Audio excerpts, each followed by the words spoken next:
She crawled into my bunk in the dead of night, shaking, silent, tears streaking down her cheeks.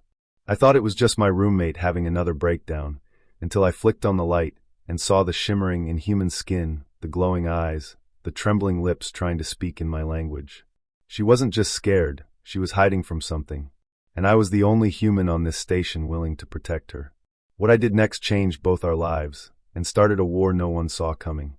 I heard the soft creak of the bunk frame before I felt the weight beside me shift, barely a whisper against the station's dull hum. At first, I thought it was a bad dream, another nightmare from the lower decks, but then something cold and shaking pressed into my side. She didn't say anything, just curled closer, her fingers clutching at the edge of my blanket like a drowning swimmer. I blinked into the dark, heart thudding, not in fear but confusion. My roommate, Kessa, was quiet, polite, withdrawn, always keeping to her side of the room. She barely spoke to anyone unless spoken to. But this was different. Her breathing was uneven, quick gasps through her nose, like she was trying not to cry, failing miserably. I reached for the switch above my bed, clicked the overhead lamp to a dim glow, then froze. The figure beside me wasn't Kessa, or at least not the Kessa I thought I knew. Her skin shimmered, catching the light in 1,000 soft hues, lavender and blue and pearlescent white. Her eyes reflected the low light with an eerie glow, wide and wet with tears that traced glowing trails down her cheeks. Her face was shaped like a human's, but not quite. Softer bones, delicate features, and thin ridges of bioluminescent lines that pulsed faintly along her neck and collarbone. She wasn't wearing her uniform, just a thin, oversized maintenance shirt clinging to her frame, soaked at the shoulders from her crying. She looked terrified, not of me, but of whatever had driven her here. She didn't flinch when I lifted my arm, didn't move when I gently wrapped it around her shoulders. Her body stiffened for a moment, then melted into mine with a shuddering exhale. "Kessa," I whispered, not even sure that was her real name anymore. She shook her head. "Don't speak. Please, just let me stay here. Just tonight." Her voice wasn't like before. Gone was the clipped, accented cadence of a second-language learner.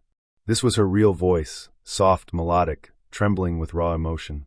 I held her tighter, shielding her from the room's chill and whatever ghosts had chased her to me. "Did someone hurt you?"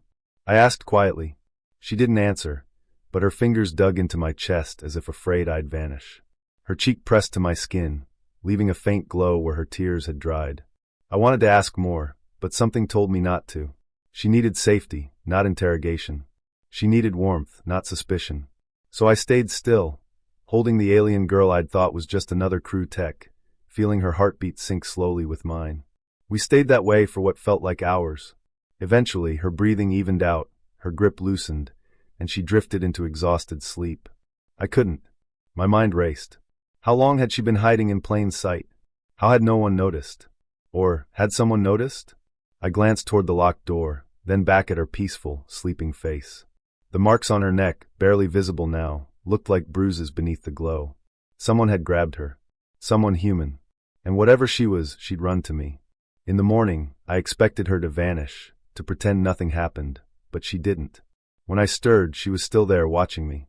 Her eyes were softer now, the glow dimmed to a pale green. "You didn't tell anyone?" she asked. I shook my head. "No. I figured you'd explain when you were ready." She blinked at me once, then gave the faintest sad smile. "You're the first human who's ever said that to me." That was the beginning. Not of a romance, not yet, but of a bond one didn't understand and she'd never had. Over the next few days, Kessa changed. She stopped hiding her skin. She let her hair, long, silken, and faintly glowing, fall free from her cap. She smiled more. She asked questions about Earth, about my childhood, about the feeling of grass beneath your feet. And late at night, she still crept into my bunk, not always in fear, sometimes just needing closeness. I never stopped her. She told me what she was, eventually.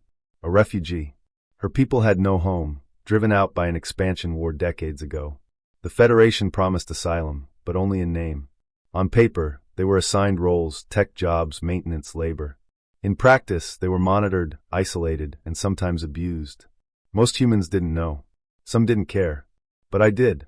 Especially after I learned what had happened to her. She'd been assaulted, cornered in the cargo lift by 2 drunken off-duty officers. She escaped, but just barely. She reported it, was ignored. So she came to me. Because I was kind. Because I listened. Because, For reasons she couldn't explain, she trusted me. I didn't ask her for anything in return. I gave her my blanket, my food rations, even a sketch pad she'd admired. But then came the day Command found out. They called me in, accused me of harboring a security risk. They used words like unauthorized biology and unauthorized physical contact. I refused to answer their questions. I refused to betray her. So they suspended me, confined me to quarters. But by then, I'd made my decision. That night, I opened the emergency hatch in the service tunnel, just like she'd taught me. We moved in silence, her soft footsteps padding behind me. She carried nothing but a data crystal, her people's names, their locations, their hopes for freedom.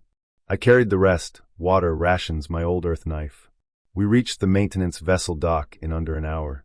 I'd studied the patrol rotations. We had 5 minutes. We made it in 3. As the ship pulled away from the station, I looked at her, really looked. Her hair shimmered in the dim cabin light, her eyes locked on mine. "You're giving up everything," she whispered. "Why?" I didn't answer at first. I reached out, took her hand, felt her warm fingers close around mine. "Because you crawled into my bunk crying," I said, and I turned on the light. She stared at me, then laughed. It was soft, real, a sound that filled the cabin like music. "Then I guess I'm yours now," she said, half teasing. "We'll figure the rest out later," I replied. "Together." And we did.